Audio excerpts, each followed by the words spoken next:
So any other stories with whether it be successful or maybe a funny story like with your traveling or playing with the national team? Do you have anything else with I that? think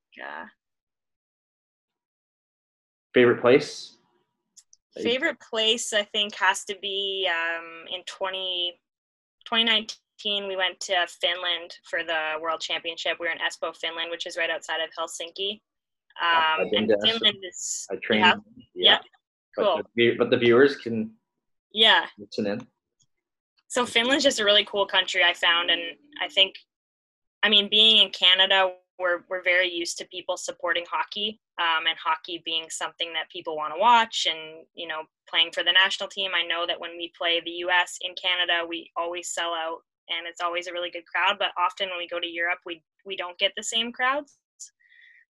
And then we played in this rink in Espoo, and it was like it was sold out every time we played, and we played Finland. It was like insane.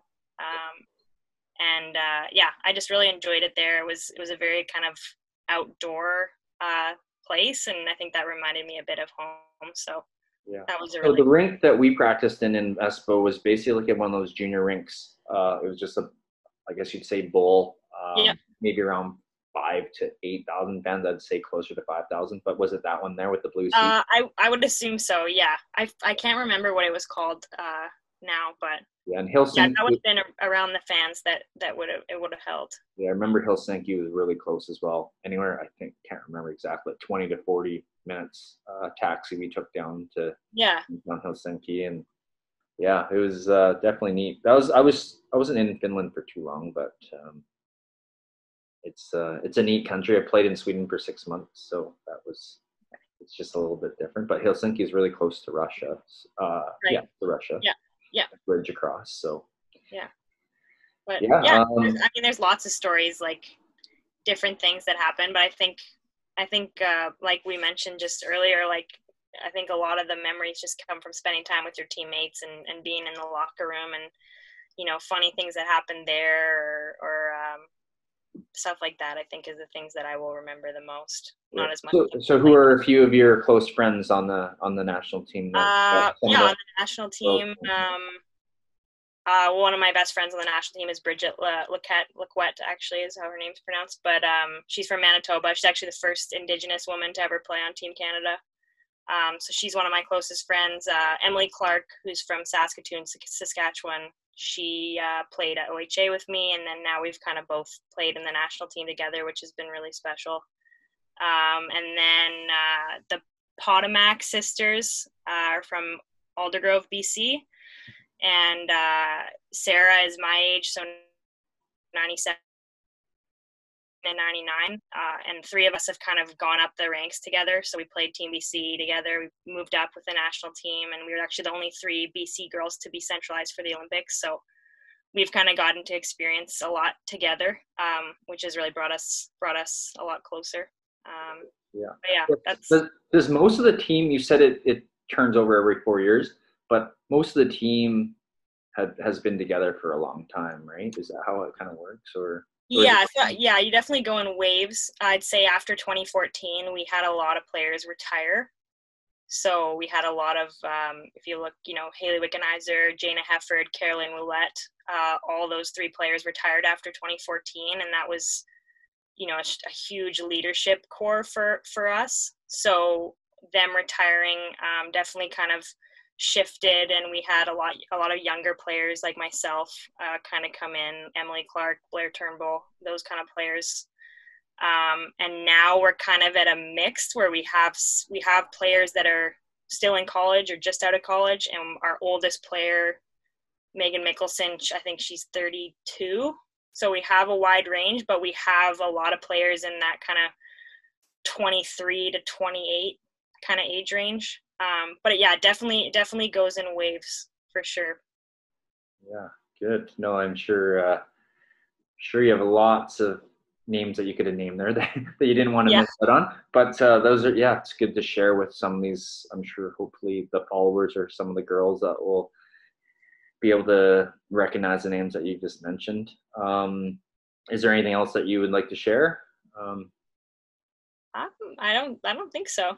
Okay, I think yeah. I've talked about most things. Yeah.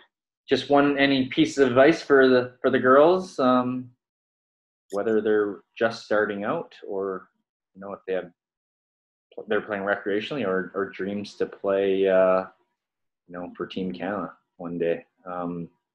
Is there anything that you could say or share? Yeah, I think this is, like I said, it's something that I've gone through maybe ups and downs with, but I think, we all start playing hockey when we're really young because we just love to play it. I'm sure you're the same. I spent all my days out playing road hockey. Obviously, we're not out on the ponds in Victoria, so we're out on the street. And that's all I wanted to do all the time is play hockey, and I loved it. And then you move your way up, and sometimes you're playing on a more competitive team, or you're thinking about the future, and you start to think about the other things involved in hockey and not as much about just playing it because you really want to do it. Right. So I think that's my biggest piece of advice. And my team this year at Cornell, we had a lot of success, and I would say a lot of that is due to the fact that we just love to be together and we love to practice and we had fun with it, whether we were, we could barely feel our legs after a hard skate, or maybe we just lost a game. We genuinely enjoyed what we were doing, and it's not always easy. We had bad days for sure, but I think just always remembering, why you're playing. Why are you playing? Because you want to score goals, or you want to be the leading point scorer or make this team, or are you playing and showing up to the rink at 7 a.m. because you just love to be out there? Right. Yeah. No, that's great. A lot of that has many factors, but the biggest one is passion and just loving the game, and staying in the moment of just playing that one time on the ice, or maybe that time you're in the gym or with your teammates or friends. Yeah. So thank you very much for coming on today. For all this Micah Zandee-Hart, a current member of the women's national team. She also has trained for many years in her off season in Victoria at Pisces, where us pros have worked as well, and we cross paths usually every morning. And extremely hard worker, and she was a 3-year captain at Cornell out of her 4 years, and Peninsula Minor Hockey alum. And thank you very much for coming on today to share some knowledge and stories with us. Yeah, thanks for having me, Brandon.